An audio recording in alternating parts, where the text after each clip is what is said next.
Il faut bien voir que le Maroc est un vieil État-nation. Vieil État-nation, une simple référence permettra de mettre en évidence cette idée. Quand Hugues Capet est élu roi de France en 987, la monarchie marocaine a déjà quasiment 2 siècles d'existence. Donc c'est un vieux royaume, un vieil empire, et ce vieux royaume, ce vieil empire, a été très largement amputé pendant la période coloniale. Le Maroc était en décadence au XIXe siècle et il a été amputé à l'est et au sud. Amputé à l'est très largement par la France, lorsque la France a constitué l'Algérie. Et la France a poussé vers l'ouest les frontières de l'Algérie, et ce faisant, les frontières du Maroc ont reculé. Et le Maroc a été ensuite très largement amputé vers le sud.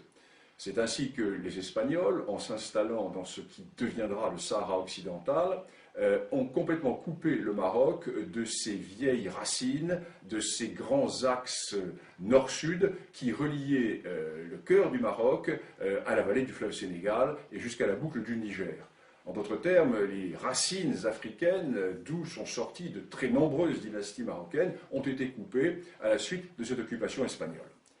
Et lorsque l'indépendance du Maroc a été reconnue par la France et par l'Espagne, en 1956, le Maroc s'est retrouvé dans ses frontières coloniales. Un contentieux a éclaté avec l'Algérie, car il faut bien voir que toute une partie de l'Est marocain était rattachée à l'Algérie, et jusqu'à la région de Colombéchar. Colombéchar est une localité qui était historiquement marocaine. De même Tindouf. Et restait au Maroc à récupérer toute la partie sud qui était territoire espagnol, Sahara occidental. Les Espagnols hésitaient à donner l'indépendance à la région, et les Espagnols ont traîné les pieds. Ce qui fait que le roi du Maroc, Hassan II, s'est tourné vers la Cour internationale de justice et a posé la question suivante, quels étaient les droits historiques du Maroc dans ce Sahara occidental? En effet, les Espagnols voulaient créer la fiction d'une entité sahraoui de façon à créer au sud du Maroc un État totalement artificiel, mais qui, pour survivre, devrait se tourner vers Madrid. Les Espagnols comptaient rester par le biais de cet État fragile, dépendant de l'Espagne. Quant à l'Algérie, qui a toujours nourri une certaine, je ne dirais pas une certaine jalousie, le terme serait trop fort, mais une certaine envie vis-à-vis du Maroc. Pourquoi? Ben, nous sommes là au cœur de la grande question du Maghreb. Il y a un État-nation dans le Maghreb, c'est le Maroc. La Tunisie également. Mais l'Algérie n'a jamais existé. L'Algérie est une création française. Lorsque la France arrive en Algérie, l'Algérie est une dépendance turque, totalement dissociée. Historiquement, il n'y a pas de nation algérienne. Il y a certes un royaume de Tlemcen, il y a certes des entités ici ou là, mais il n'y a pas d'État algérien. Et l'Algérie a toujours nourri vis-à-vis du Maroc une sorte de complexe d'infériorité.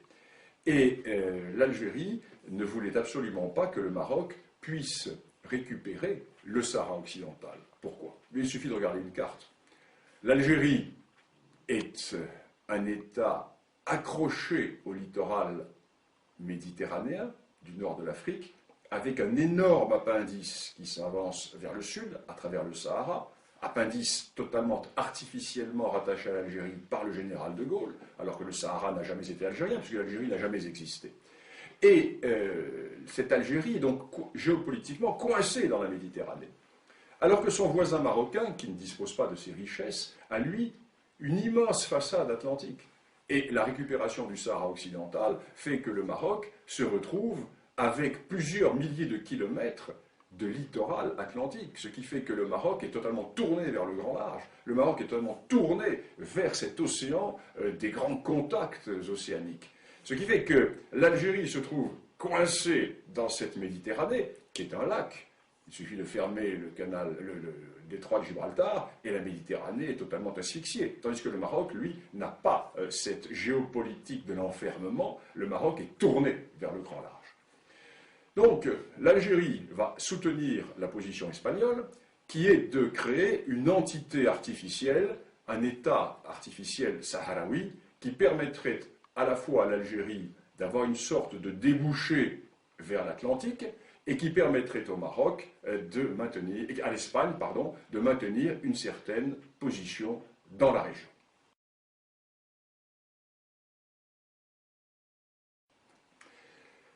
Historiquement parlant, la revendication marocaine est absolument incontestable.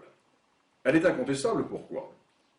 Parce que 5 des dynasties marocaines sont sorties du Sahara occidental ou du Grand Sud saharien. C'est un premier élément. La première de ces dynasties, c'est celle des Almohavides. Les Almohavides qui vont du fleuve Sénégal jusqu'au centre de l'Espagne constituaient ce que l'on a appelé l'empire des deux rives, qui était un empire marocain. Je ne vais pas rentrer dans le détail des dynasties marocaines, mais la plupart des dynasties viennent du Grand Sud. Deuxième élément, nous avons les réalités qui étaient les réalités économiques et politiques. Toute la vallée du fleuve Sénégal, la vallée du fleuve Niger, la boucle du Niger, était tournée vers le Maroc. N'oublions pas qu'au XVIe siècle, Tombouctou était une ville marocaine. La prière à Tombouctou était dite au nom du sultan du Maroc. Le pachalik de Tombouctou était un pachalik marocain.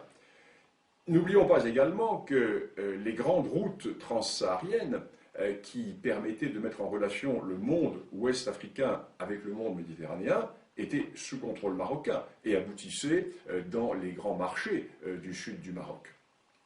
Nous avons toutes ces réalités qui font que lorsque le roi Hassan II a déclaré qu'en récupérant le Sahara occidental, le Maroc renouait avec les racines d'un arbre dont les feuillages sont tournés vers la Méditerranée, le roi du Maroc avait une image qui était très belle et qui était tout à fait réaliste et qui montrait bien ce qu'était cette réalité. Alors le problème est que en Europe, nous avons toujours cette vision européocentriste, européocentrée, et nous avons également la déformation de l'histoire immédiate. Il est évident que dans les années 1890, lorsque se posa la question marocaine, le Maroc était en état de décadence, en état profond de décadence, et il n'était pas en mesure d'exercer sa souveraineté sur l'ensemble de ces territoires du Sud. Et nous avons cette vision qui est une vision du XIXe siècle. Or, la véritable réalité politico-historique et géopolitique de cette région est largement antérieure au XIXe siècle. Ce qui fait que si nous faisons un peu d'histoire, et c'est l'intérêt de cette discipline, si nous faisons un peu d'histoire, nous constatons que, par le passé, le Maroc, effectivement, avait des droits qui s'étendaient, j'allais dire, bien au-delà du Sahara occidental, qu'il a récupéré depuis 35 ans, car, sans déplaire à nos amis mauritaniens, nous devons également reconnaître que la Mauritanie n'a jamais existé, et que la Mauritanie actuelle a été, du moins dans sa partie nord, très largement une dépendance marocaine jusqu'au début du XIXe siècle, puisque les émirs des tribus du nord de la Mauritanie étaient investis par le sultan du Maroc. Alors nous sommes là dans une réalité tout à fait intéressante qui fait que le Maroc, puissance continentale, se retrouve être une puissance maritime.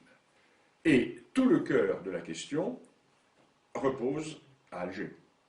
Car il n'y a de question du Sahara occidental que parce que l'Algérie n'accepte pas, elle n'ose pas le dire ouvertement, tout simplement parce que l'Algérie n'accepte pas de voir que son voisin occidental, que son voisin marocain, se retrouve doté d'atouts géopolitiques considérables qui vont faire que dans le siècle à venir, le Maroc va avoir un rôle tout à fait déterminant dans la géopolitique de cette partie de l'Afrique, alors que l'Algérie, en dépit de ses richesses découvertes par la France au Sahara, n'est qu'un État enclavé dans cette Méditerranée qui n'est qu'une sorte de grand lac Léman par rapport à cet océan Atlantique qui est la mer de contact avec tous les océans du monde.